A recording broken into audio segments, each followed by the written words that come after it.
ഹേസുങ് കറങ്ങുന്ന ഡോറിനുള്ളിലൂടെ കറങ്ങിക്കൊണ്ടിരിക്കുകയാണ്. എന്തോ ആലോചിച്ചുള്ള ടെൻഷനാണ്.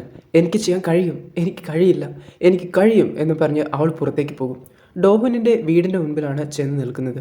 മനസ്സിലാ മനസ്സോടെ അവൾ ചെന്ന് ഡോഹുനിനെ കാണും. ഡോഹുനിൻ്റെ അച്ഛൻ, പണ്ടത്തെ ജഡ്ജി, അയാൾ മോളിൽ നിന്ന് ഇവർ പറയുന്നത് ശ്രദ്ധിക്കും. മിൻകുക്കിൻ്റെ കേസ് എന്താവുന്ന നിനക്ക് തോന്നുന്നേ?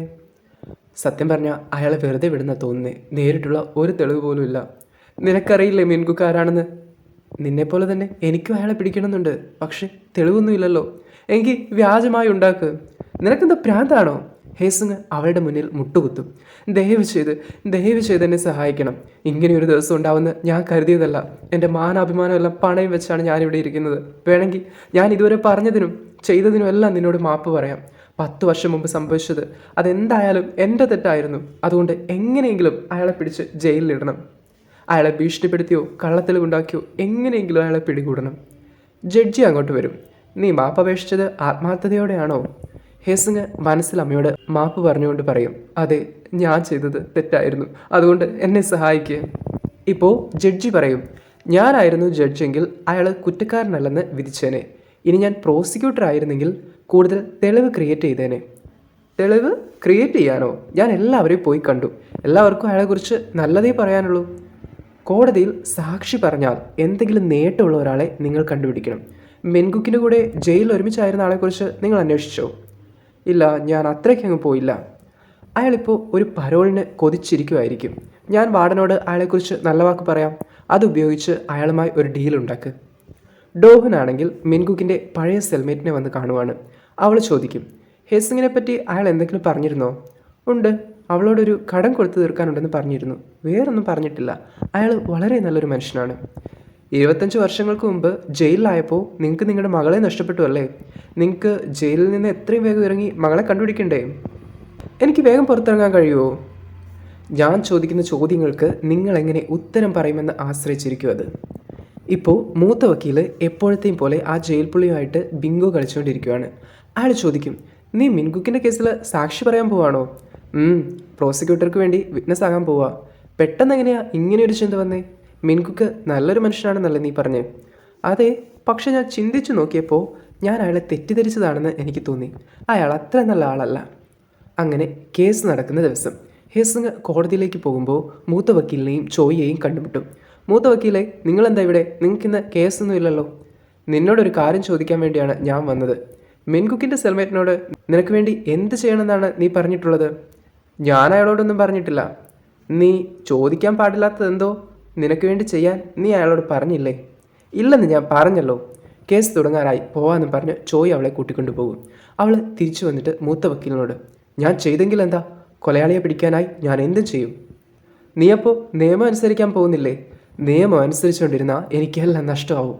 നിയമം തെറ്റിച്ചാൽ വലിയ വില കൊടുക്കേണ്ടി വരുമെന്ന് നിനക്കറിയില്ലേ? ഇല്ല, എനിക്കറിയില്ല. നിങ്ങൾ എപ്പോഴെങ്കിലും വിക്റ്റിമായിട്ടുണ്ടോ? ഈ രാജ്യത്ത് വിക്റ്റിമിനൊന്നും ചെയ്യാൻ കഴിയില്ല. എനിക്ക് മിൻകുക്കിനോട് എന്തിനാ എൻ്റെ അമ്മയെ കൊന്നതെന്ന് പോലും ചോദിക്കാൻ കഴിയില്ല. കോടതിയിലാണെങ്കിലും ജഡ്ജി എന്നേക്കാൾ ഉപരി മിൻകുക്ക് പറയുന്നതാണ് കേൾക്കുന്നത്. ഇപ്പോൾ ഞാനാണ് വിക്റ്റിം. നിയമങ്ങളെല്ലാം എനിക്ക് വെറും നോൺസെൻസ് ആയാണ് തോന്നുന്നത്. എല്ലാ വക്കീലന്മാരും ഒരു വകയ്ക്ക് കൊള്ളാത്തവരാണ്. ഞാനും അങ്ങനെയുള്ളവളാണെന്ന് പറഞ്ഞ് അവളുടെ പബ്ലിക് ഡിഫൻഡറിൻ്റെ ബാഡ്ജ് എടുത്ത് വലിച്ചെറിയും. ദേഷ്യത്തോടെ അവിടെ നിന്ന് പോകും. മൂത്ത വക്കീൽ അതെടുത്ത് സൂക്ഷിച്ചു വെക്കും. ഇപ്പോൾ കോടതി മുറിയാണ് കാണിക്കുന്നത്. സാക്ഷി വന്ന് സത്യം മാത്രമേ പറയുള്ളൂ എന്ന് പറഞ്ഞ് സത്യം ചെയ്യുവാണ്. പ്രോസിക്യൂട്ടർ വന്ന് ചോദ്യം ചോദിക്കും. മെൻകുക്ക് ഹേസിങ്ങിനെ പറ്റി എന്തെങ്കിലും പറയുന്നത് നിങ്ങൾ കേട്ടിട്ടുണ്ടോ? അവൻ അവൾക്കൊരു കടം കൊടുത്ത് തീർക്കാനുണ്ടെന്ന് പറഞ്ഞിരുന്നു. അവളെപ്പറ്റിയുള്ള വിവരങ്ങൾ ശേഖരിക്കുന്നത് ഞാൻ കണ്ടിട്ടുണ്ട്. ആ കടം എന്തായിരിക്കുമെന്നാണ് നിങ്ങൾ ചിന്തിക്കുന്നത്? റിവഞ്ച്. ഇവൻ അവളെ കൊല്ലണമെന്ന് പറഞ്ഞിരുന്നു. ജയിലിൽ നിന്ന് ഇറങ്ങിയാലുടനെ അവളെ കൊല്ലാൻ പോവാണെന്ന് ഇവൻ പറഞ്ഞു. മെൻകുക്കിന് ദേഷ്യം വന്നിട്ട്, ഞാൻ അങ്ങനെ പറഞ്ഞിട്ടില്ല. യുവർ ഓണർ, കഴിഞ്ഞ 10 വർഷമായി ഇയാൾ റിവഞ്ച് പ്ലാൻ ചെയ്തുകൊണ്ടിരിക്കുകയാണ്. വളരെ നന്നായി മെനഞ്ഞെടുത്ത ഒരു പ്ലാൻ. ഇയാളുടെ ശരിക്കുള്ള മുഖം ആരും കണ്ടിട്ടില്ല. ഇനി ഇയാളെ വെറുതെ വിട്ടാൽ വീണ്ടും ഇന്നസെൻ്റ് ആയ ആളുകളെ ഇയാൾ കൊന്നേക്കാം. അതുകൊണ്ട് കണ്ണു തുറന്ന് ഹേസിങ്ങിന് നീതി നടത്തി കൊടുക്കണമെന്ന് അപേക്ഷിക്കുന്നു. ഇപ്പോൾ സൂഹ, ജഡ്ജി നമ്മുടെ പക്ഷത്താണെന്ന് ഹേസിങ്ങിനെ കണ്ണുകൊണ്ട് കാണിക്കും. ലോയർ ചായയുടെ ഊഴമാണ് അടുത്തത്. അയാൾ എഴുന്നേറ്റ് വന്ന് ചോദിക്കും, മെൻകുക്ക് ഒരു ബുദ്ധിമാനായാണോ അതോ ഒരു മണ്ടനായാണോ നിങ്ങൾക്ക് തോന്നുന്നത്? അയാൾ ആലോചിച്ചിട്ട്, അവനൊരു ബുദ്ധിമാനാണെന്ന് ഞാൻ പറയും. അത്ര ബുദ്ധിയുള്ളയാൾ അയാളുടെ എല്ലാ പ്ലാനും നിങ്ങളോട് പറയുമോ? അയാളൊരു മണ്ടനാണെന്ന് തോന്നുന്നില്ലേ? അത് ഇപ്പം ചിന്തിക്കുമ്പോൾ അയാൾക്ക് അത്ര ബുദ്ധിയില്ലെന്ന് തോന്നുന്നു. ബുദ്ധിയില്ലെന്നോ? പ്രോസിക്യൂട്ടർ പറഞ്ഞതനുസരിച്ച് ക്രൈം വളരെ കെയർഫുള്ളായി പ്ലാൻ ചെയ്തതാണ്. മണ്ടനായ ഒരാൾക്ക് ഇത്തരം ഒരു ക്രൈം ചെയ്യാൻ കഴിയില്ല. അപ്പോൾ അയാൾ ബുദ്ധിമാനാണോ മണ്ടനാണോ? മെൻകുക്ക് ശരിക്കും അയാളുടെ പ്ലാൻ നിങ്ങളോട് പറഞ്ഞോ? ഇയാൾ ആകെ കൺഫ്യൂഷനായി. എനിക്ക് ഓർക്കുന്നില്ല. നിങ്ങൾ സത്യം മാത്രം പറയുമെന്നാണ് സത്യം ചെയ്തത്.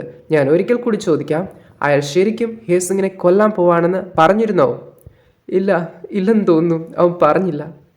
ജഡ്ജി വിചാരിക്കും എനിക്ക് വേറെ ചോയ്സ് ഇല്ല, മിൻകുക്കിനെ വെറുതെ വിടാനേ കഴിയൂ. ഇത് കണ്ട സൂഹ ജഡ്ജിയുടെ മനസ്സ് മാറിയെന്ന് ഹേസിങ്ങിനെ കാണിക്കും. അവൾ മുഖം പൊത്തിക്കരയും. മിൻകുക്കാണേൽ അഹങ്കാരത്തോടെ സൂഹയെ നോക്കി മനസ്സിൽ ചിന്തിക്കും, കുട്ടി, ഈ മണ്ടന്മാരല്ല ഒരിക്കൽ കൂടി എൻ്റെ പക്ഷത്താ. ഇവിടെ നിന്ന് ഞാൻ പുറത്തിറങ്ങിയാൽ അടുത്തത് നിൻ്റെയും ഇവളുടെയും ഊഴമാണ്. ഇപ്പോൾ കോടതിക്ക് പുറത്ത് ചോയ് വന്ന് ഹേസിങ്ങിനെയും സൂഹയെയും കാണുവാണ്. സൂഹ ചോദിക്കും, മിൻകുക്കിന് ഇനി എന്ത് പറ്റും? അവൻ തെറ്റുകാരനല്ലെന്ന് വിധി വന്നാൽ ആ ദിവസം തന്നെ അവനെ വെറുതെ വിടും. അടുത്ത കേസ് എപ്പോഴാ? അടുത്ത മാസം 3-നാണെന്നാണ് ഞാൻ കേട്ടെ. അടുത്ത മാസം 3-ന്. ഇപ്പോൾ വീട്ടിൽ സൂഹയുടെ ഫോണിലേക്കൊരു മെസ്സേജ് വരും. ലോയർ ചായാണ്. ഞാൻ വീടിൻ്റെ മുൻപിലുണ്ട്, നീ വരുന്നത് വരെ ഞാനിവിടെ നിൽക്കും. സൂഹ പുറത്തേക്ക് ഇറങ്ങിച്ചെല്ലും. ഹേസിങ്ങിന് എങ്ങനെയുണ്ട്? അവളിപ്പോൾ കിടക്കുക. ഇപ്പോൾ അവളെ കാണുന്നത് ബുദ്ധിമുട്ടായിരിക്കും. അയാൾ മനസ്സിൽ ചിന്തിക്കും, ഇതെങ്ങനെ ഫിക്സ് ചെയ്യണമെന്ന് എനിക്കറിയില്ല, പക്ഷേ അവളെ അങ്ങനെ വിട്ടുകളയാൻ എനിക്കാവില്ല. ഇത് കണ്ട സൂഹ പറയും, അവൾക്ക് നിങ്ങളെ ഒരുപാട് ഇഷ്ടമാണ്, അതുകൊണ്ട് അവൾക്ക് കുറച്ച് സമയം കൊടുക്കണം, എന്നിട്ട് അവളെ സംരക്ഷിക്കണം. മെൻകുക്കിന് വേണ്ടി വാദിച്ചതിന് നീയും എന്നെ കുറ്റപ്പെടുത്തുന്നില്ലേ? ഇല്ല, നിങ്ങൾ ശരിയാ ചെയ്തേ. എനിക്ക് നിങ്ങളോട് ഒരുപാട് കടപ്പാടുണ്ടെന്ന് പറഞ്ഞ് അവൻ കയറിപ്പോകും. എന്നിട്ട് അവൻ മനസ്സിൽ ചിന്തിക്കുവാണ്, എനിക്കൊരവസരം തന്നതിന് നന്ദി. സൂഹ ഇപ്പോൾ അവൻ്റെ ഫോണിൽ അടുത്ത മാസം 3-ാം തീയതിയിലേക്ക് ഒരു റിമൈൻഡർ വയ്ക്കും. അവൻ്റെ ബാഗിലാണെങ്കിൽ ഒരു കത്തി ഇരിപ്പുണ്ട്. പിറ്റേ ദിവസം സൂഹ ആ വീട്ടിലെ ലൈറ്റുകളെല്ലാം നേരെയാക്കും, കബോർഡെല്ലാം ശരിയാക്കും. അവനവൻ്റെ ബാഗുകളെല്ലാം പിടിച്ചു നിൽക്കുവാണ്. അവൻ വാതിൽ തുറന്ന് പുറത്തേക്ക് പോകും. ഹേസിങ്ങാണേൽ അമ്മയുടെ ശവകുടീരത്തിൽ വന്ന് അവളുടെ സങ്കടമെല്ലാം പറഞ്ഞുകൊണ്ട് നിൽക്കുവാണ്.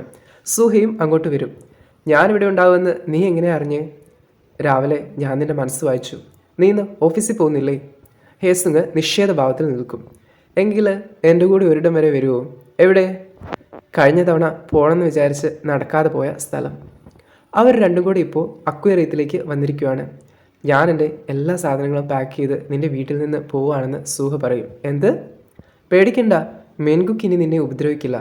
നിനക്കെങ്ങനെ അതറിയാം? കോടതിയിൽ വെച്ച് ഞാൻ അയാളുടെ മനസ്സ് വായിച്ചെന്ന് സൂഹ കള്ളം പറയും. ഇതിനാണോ നീ എന്നോട് ഇവിടെ വരണമെന്ന് പറഞ്ഞ്? ഇത് നിൻ്റെ ഗുഡ് ബൈ ആണോ? അതെ, പോകുന്നതിന് മുമ്പ് കുറച്ച് കാര്യങ്ങൾ എനിക്ക് പറയാനുണ്ട്. അത് നിൻ്റെ അമ്മയെക്കുറിച്ചാണ്. അവസാന നിമിഷം വരെ അവർക്ക് നിന്നെ ഓർത്ത് അഭിമാനമായിരുന്നു. മിൻകുക്കിൻ്റെ ചിന്തയിൽ നിന്ന് ഞാനത് മനസ്സിലാക്കി. അവർ സ്വർഗത്തിലിരുന്ന് നിനക്ക് വേണ്ടി ഡാൻസ് ചെയ്യുമെന്ന് പറഞ്ഞു. അത് നീ അറിയണമെന്ന് അവർക്കുണ്ടായിരുന്നു. എന്നോടിത് പറഞ്ഞതിന് നന്ദി. പിന്നെ ലോയർ ചാ, അയാളോടും ദേഷ്യം കാണിക്കരുത്. അയാൾക്ക് നിന്നെ ഒരുപാട് ഇഷ്ടമാണ്. മിൻകുക്ക് ഇന്നസെൻ്റ് ആണെന്ന് അയാൾ ചിന്തിക്കുന്നത്. കാരണം അയാൾക്ക് സത്യം അറിയില്ല. എനിക്കറിയാം. നിനക്കും അയാളെ ഇഷ്ടമാണ്. ഇങ്ങനെ ഒളിച്ചിരിക്കാതെ അയാളെ അക്സെപ്റ്റ് ചെയ്യണം. അതാണ് നിങ്ങൾക്ക് 2 പേർക്കും നല്ലത്. എനിക്ക് പറയാനുള്ളതെല്ലാം പറഞ്ഞു. ഞാൻ പോവാണെന്ന് പറഞ്ഞ് സൂഹ തിരിഞ്ഞു നടക്കും. ഹേയ് സൂഹ, ഹേസിങ് വിളിക്കും.